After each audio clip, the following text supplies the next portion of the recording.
Well, welcome back to After 21, everybody. What's going on, Rhea? It's so good to put a face after a while, actually. I know. I'm good. How are you?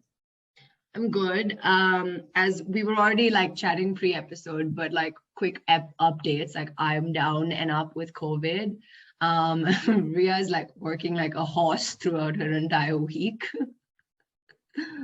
It's been a week, but I will say every time I'm like, oh my God, it's been a week, I'll tell someone else and they'll be like, dude, tell me about it. It's been a week. So I have started to become the type of person who like does believe in things like Mercury retrograde, like, oh, there is something in the stars because like there's no possible way that like multiple people have very similar types of weeks and types of year in terms of like your energy, the people you're dealing with, or whatever, if there's not some alignment in the universe. Yeah, I mean, like you surround yourself with the people you love and you like the most, right? So everybody has probably something in common, so there's that.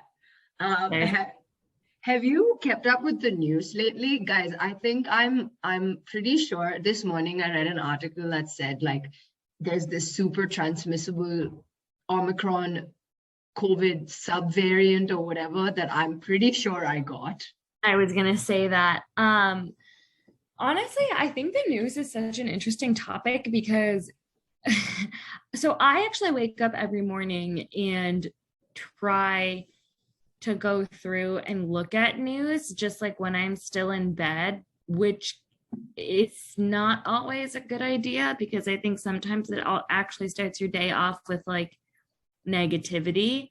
But at the same time, we have to have some kind of time to like understand what's going on in the world, right? I know. I mean, like, I'm throwing it back to when we started our episodes, and I said, what a great segue. But that is actually the best segue to introduce the topic for the episode for today's episode, which is kind of how to stay educated as a Gen Z millennial child and like kind of the implications of just news in general. Because I do the same thing. I try to wake up in the morning and literally skim through the news because I'm just like, I don't want any bias. But hell, I don't know what platform of news is not biased these days. You know what I mean? Like, Actually, what's been really helpful for me, and I think it's the first time this will come out of my mouth, is I'm really enjoying what the Instagram algorithm feeds me every morning. mine Because is dogs and what's the other one? What's the cheese that starts with B? Yeah, burrata. That's literally all I have. uh, mine is Brute, like the Yes, publication company. yes, And I actually do like the way that they spread their news because there's videos. It's yes. not a bias. It's quite literally, this is a thing. Like, did you know that this thing happened? Or like, did you know that like this random fact? So like it ends up being one of the first things on my feed. It translates between that and Pink Villa. Pink Villa is a little bit more Okay, biased. what's Pink Villa for the folks who don't know what Pink Villa is? It's like e-news, entertainment news. Like ears, I guess so, but I mean, it has a little bit more fashion in it too, I would say though. So for someone who obviously is interested in fashion, it is a good source from like that type, but there is a lot of gossip that goes on in it, so it's not always like, sometimes it is just me scrolling past it.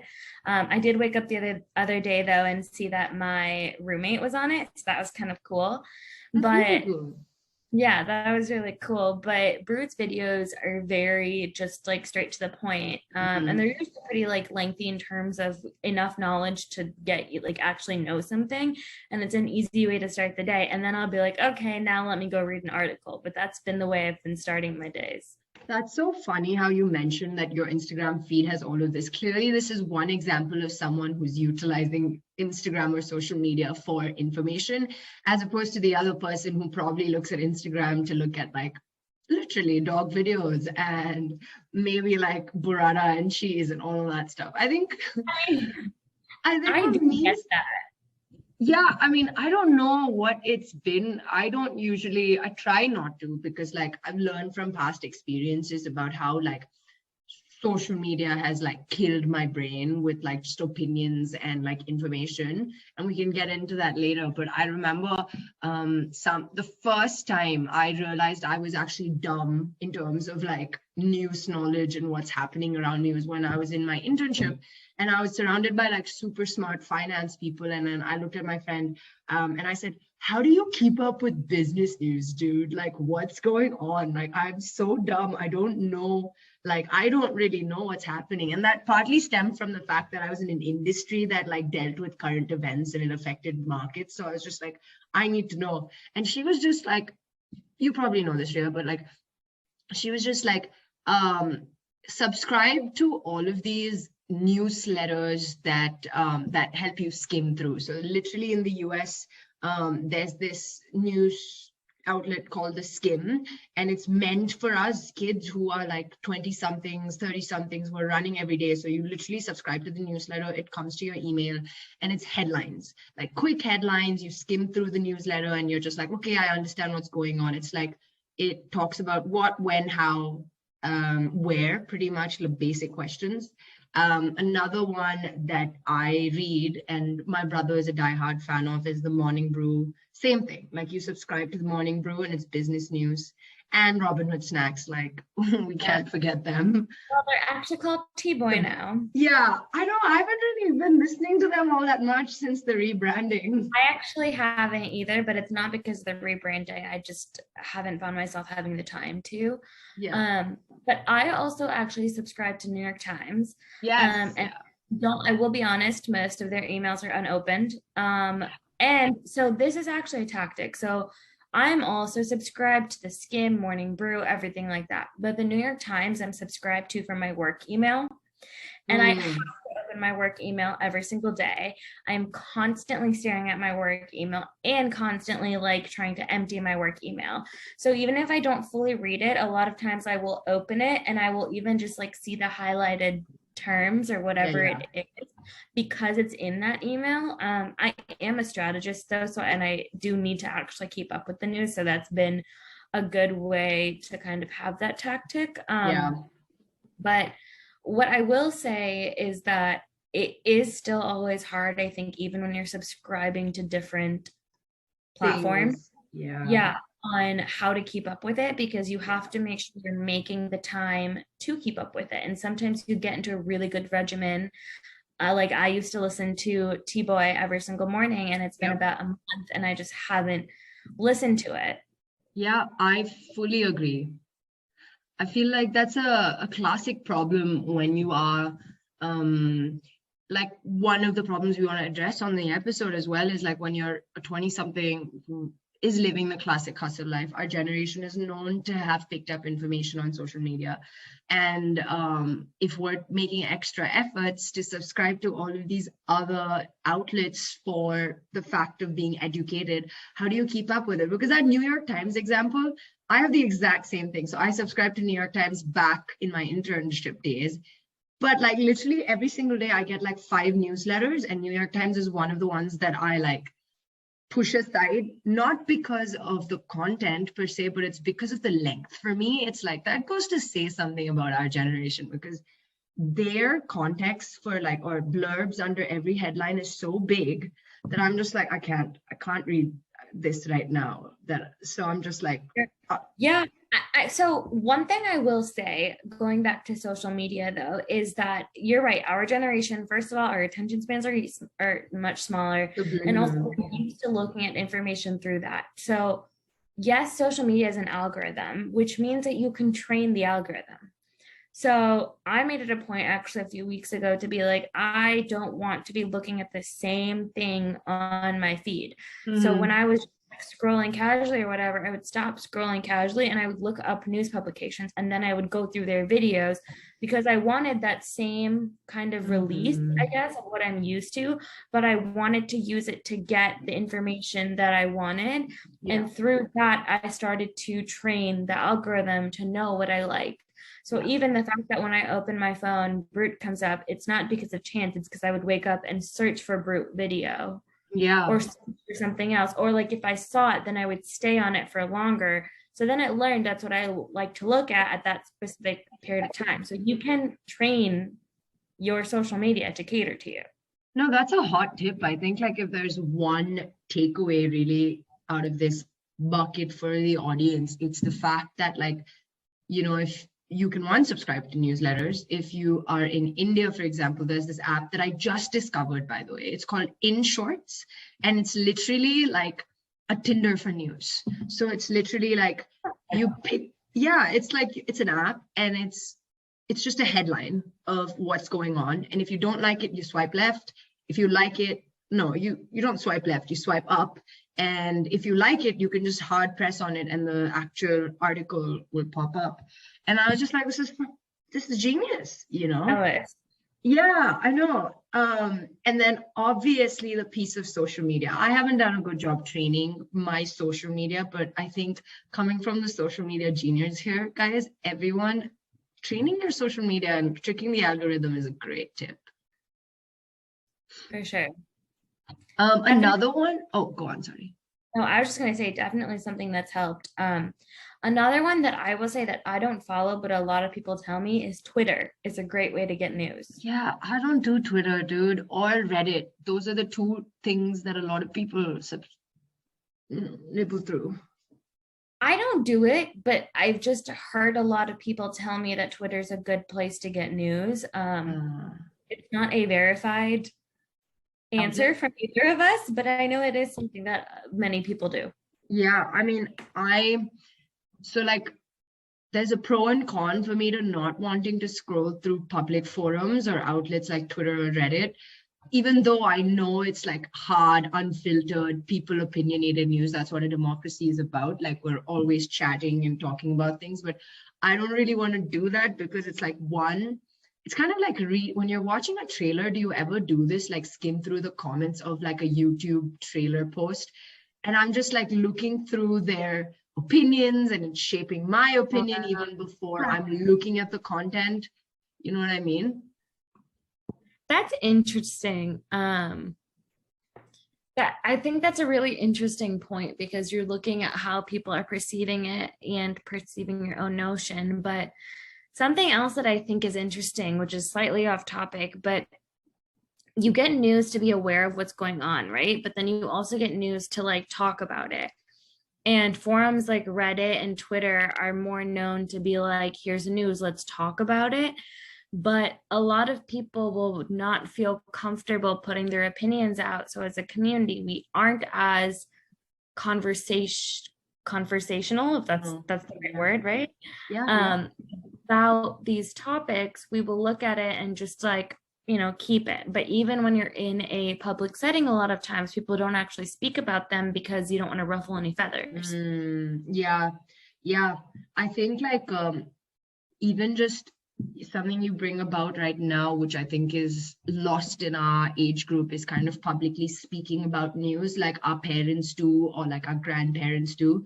Honestly, when I think about like our group, the 20 to 30 something year olds in this day and age, and forget even like we are sisters age. I think folks in that age group are just scrolling through TikTok right now and making dance videos. But like our group compared to our parents in that generation above, our news appetite is probably very, very like limited to one segment. Like I was talking to my dad yesterday, and that's what I pick up most of, like my Indian news and what's happening kind of above the surface level stuff.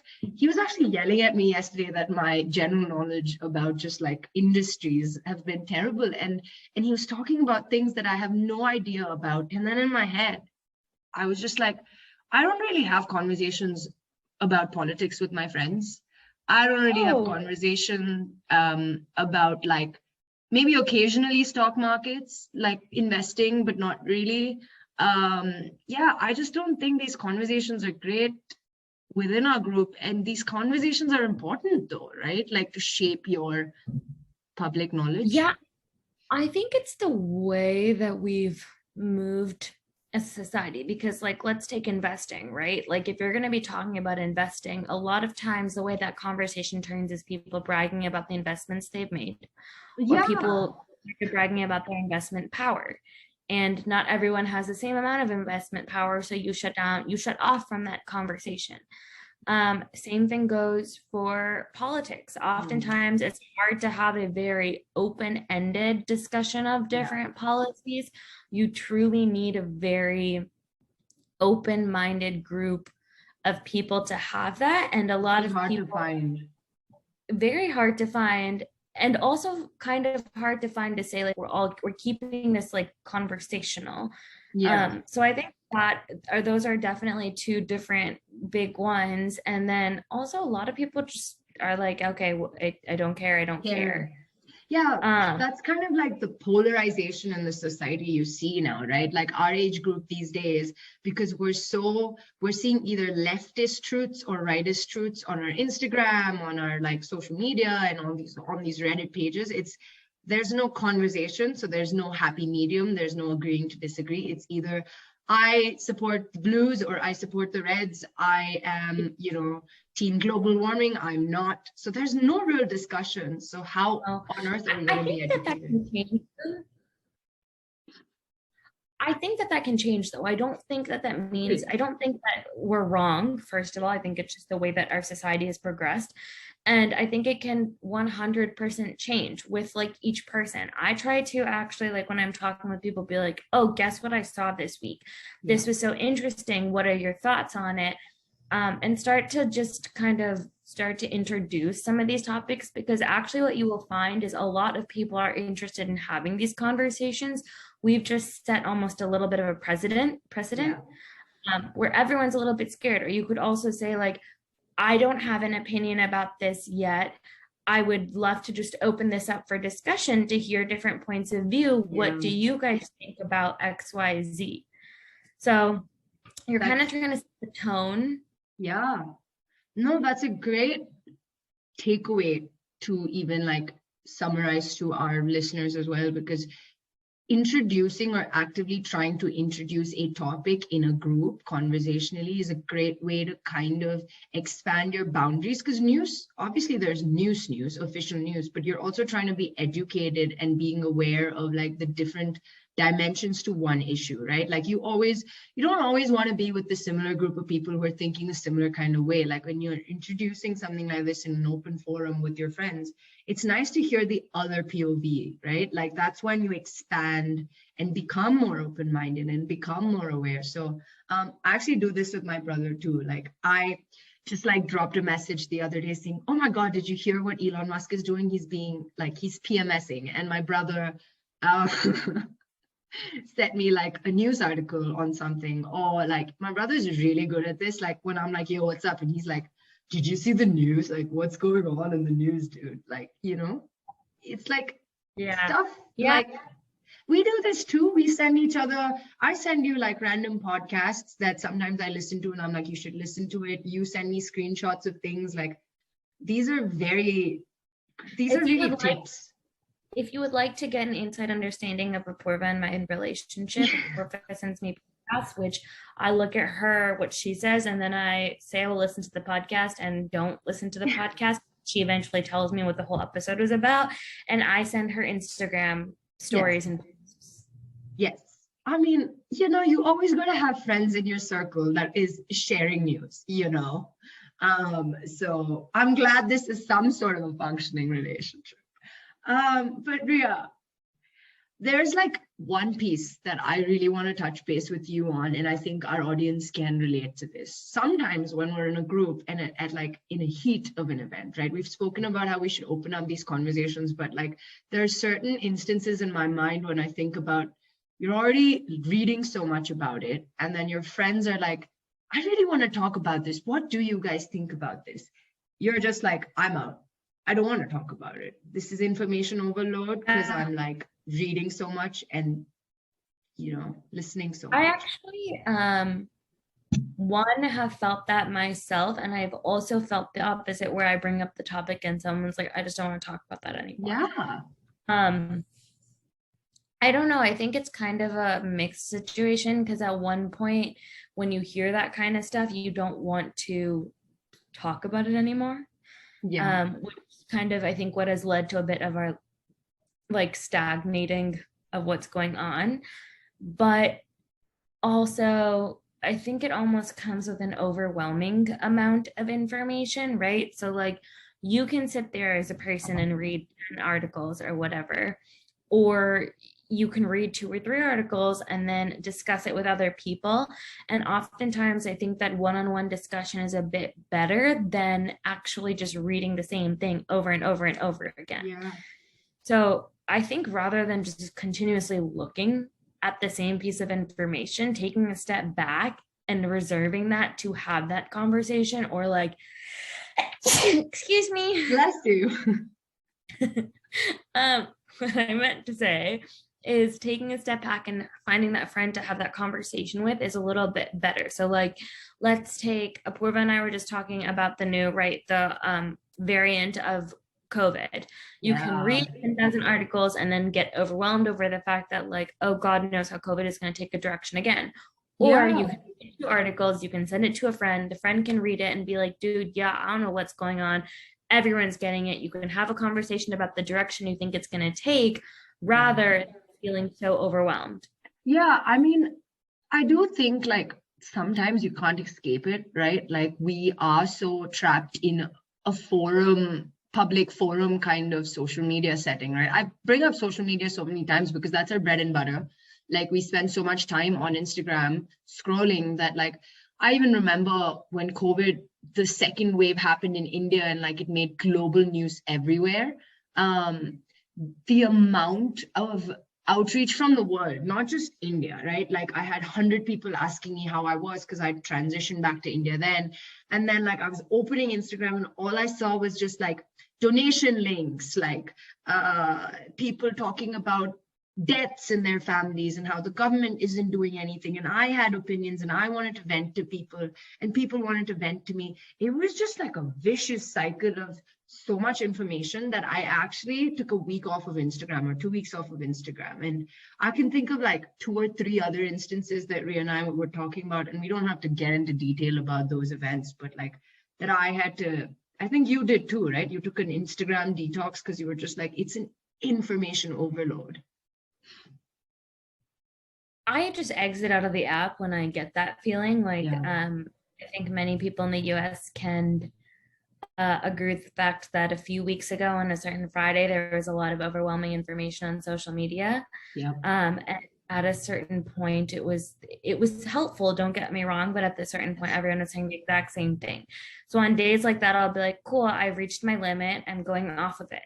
Yeah. And I had a lot of friends who I met that night who had said, I saw the first thing of news I needed to, and then I deleted the app because I know that there's resources, I know there's whatever, and I know that if I look for them, they will all be there. But I know that everyone is going to be posting about this, and I don't want to be overwhelmed by something that's already overwhelming. I like what you said about like taking a step back, because really, okay, we're ordinary citizens. What are we going to do? You know, like we can try to influence people, we can try to start a revolution, but we're also like human, and there's brain drain and brain fog, and like you don't really want, there comes a time where you can't really absorb any more information. You know what I mean? Yeah, I mean, I think you also bring up a really good point in absorbing information is one thing, and absorbing too much information and not being able to act is another thing. So it comes with a little bit of awareness, which a part of me is like, wow, broken tape recorder. I think every single episode where you sit here and talk about awareness, but it comes with knowing your own limit a little bit. And I will actually say, I think that we already all know our natural limits, and we just try to test them all the time. Like, you know, when you're like, I just don't want to listen to this anymore, or like, I just don't want to read anymore, but you keep doing it. Nothing good or bad. It just is like, actually it is bad, but like, it's not anybody's fault. I think we're that pressure cooker of doing and doing and doing. At least I know I speak from a little bit of personal experience, but you have to listen to that first initial of like, nope, done. Like, I'm good to exit. It's fine. here's us talking about like information overload and creating another podcast about just like more information for everybody. Hey, you know what? Take it or leave it. Yeah, I know. If you information overload, I hope you left by now. No, I genuinely think like this is actually a conversation and an episode I've enjoyed recording so far because we're actually talking about important touch points that we face through as like 20 something year olds, like my biggest strategy, and this is a tip or a takeaway for whoever wants to take it, is kind of compartmentalizing my brain. Like sometimes I always think about like how my dad used to do it. He had the hardest work days and he'd have to come home and deal with like home duties as a father, like, and my mom with so many things. And I think about like, okay, like I can come back, I can do better, as a person. I can try to be educated, but I also have my limits, and I can draw that like boundary compartmentalization line and move on to the next bit that's happening in my life, because I'm not a politician. I'm just trying to be an educated citizen, and there's only so much I can do. Like coming to terms with that reality just helps me. I think you bring up a really good point. And also, I guess, like a side effect as to on how to take everything that's going on, because you obviously want to be very well informed, but like to what extent letting it affect you. And also, I think you bring up a great conversation for maybe our next podcast episode, which is how do you compartmentalize everything without just putting a band-aid on everything and eventually imploding? Like, what does that actually look like as we start to take on more responsibilities? Some of our listeners may actually be getting married, having kids, everything. You need a lot more compartment. Girl, I have friends who are married and are our age. Oh God, no, but that's honestly, we've solved for two problems. We've given you a bang on episode and we have a new topic to talk about next week. So I think that's a win-win. I think it's a win-win too. But with that, let's go through our 3 takeaways for this episode, since I know it was very conversational.